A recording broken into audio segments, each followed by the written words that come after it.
It's me, Captain Psychopath. And I hate my life. You see, I did the mistake of watching the Super Hornio Brothers movie.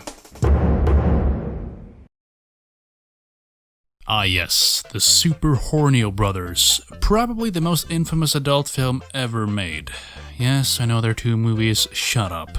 Legend even says Nintendo saw it and decided to buy the rights, so no man would ever have to suffer through this film again. How can you say that? You don't even know me! Well, unfortunately for Nintendo, and me, I have the internet. So let's go. Let's watch this film starring a convicted rapist. Oh no!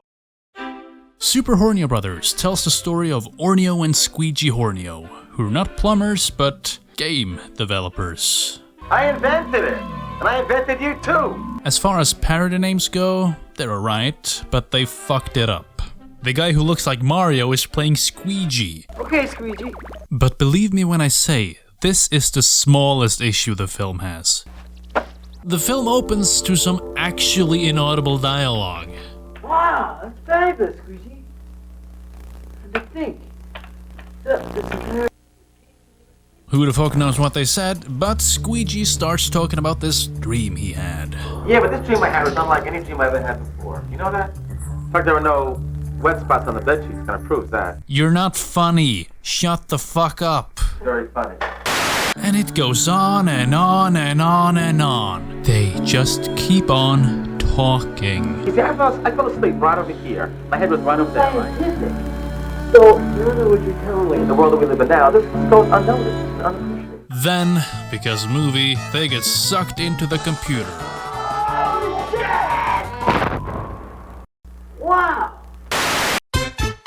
And we've arrived inside the computer, which is dark as hell. And yes, this is where 90% of the film is set. This dark void. Oh, Squeegee, pants are all wet. Mine too. Think we came? Maybe they filmed it like this to hide Ron Jeremy's ugly face as much as possible, but I can't see shit. Wait, why am I even complaining? I don't want to watch this. I gotta figure out how to get home. I gotta figure out how to stop watching this movie. That's gonna be hard to figure out. You're inside of the computer, you moron. And yeah, the reason it's dark is because the monitor is turned off. Trust me, it's not the only one. The thing is, as long as the monitor is turned off, we can't get out. Squeegee says this with way too much confidence. He's acting kinda sus. But since this is almost kinda a video game movie, they encounter their first enemy. Starting with her. The Bondage Queen. Holy jumping bondage bitches! And oh no, Squeegee got captured. The tragedy. Trust me, you don't want to watch this scene, so I'm skipping ahead. Ornio, who got away, I mean, this place looks exactly the same, but sure, he got away, is then introduced to the worst character of the movie.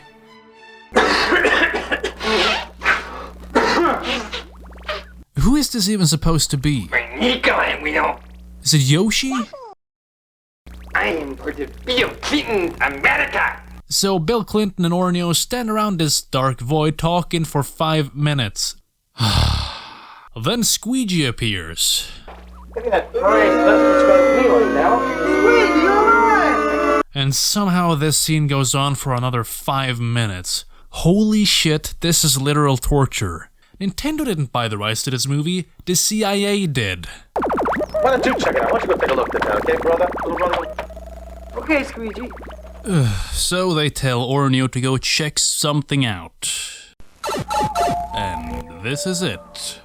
A slideshow of 90s CGI. Wow!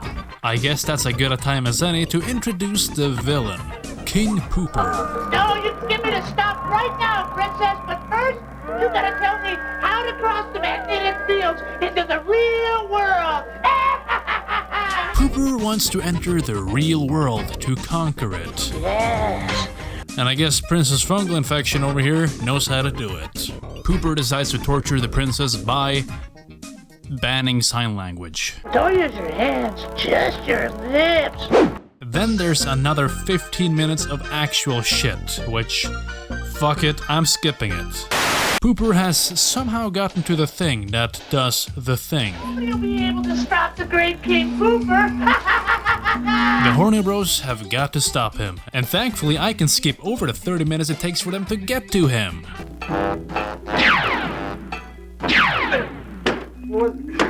East LA. Shut the fuck up.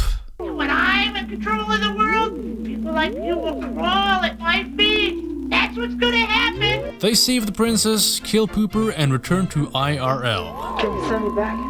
Yes, of course. Well, Orny and the princess return to IRL, whilst Squeegee is stuck in this fucking hellhole. And that's the end of the film. God. But the ride's not over yet, boys. Unfortunately, there's a sequel. Part 2 picks up right where we left off, with Orneo and the princess now in the real world. Wow! They fornicate, then they talk about some pointless, unfunny shit, Does the Earth really live inside your imagination? until they decide to bring Squeegee over again to IRL. But oh no, they brought King Pooper with them. Look, it's King Pooper and he's alive! And since my patience is running dangerously low, I'm just gonna give you the cliff notes of what happens. King Pooper decides to conquer the world by getting children. That means he's gonna breed? And as we all know, the best way to get children: cheap motels and prostitutes. Boy, oh boy, let the procreation begin. And to stop him, Orneo and Squeegee go back inside a computer and basically redo all of the first movie all over again, because it was so good the first time. Had to watch it again. They get the thing, they do the thing, they win, we all lose. And that was the Super Horneo Brothers. This film used to be lost media, but some fucking curious cunt just had to go and find it. Whisper in my ear. Tell me your secrets. Would I recommend Super Horneo Brothers? Well, if your options are Super Horneo Brothers and Super Mario Sunshine, I'd say go for Super Horneo Brothers. It's less painful. That's right, Super Mario Sunshine sucks.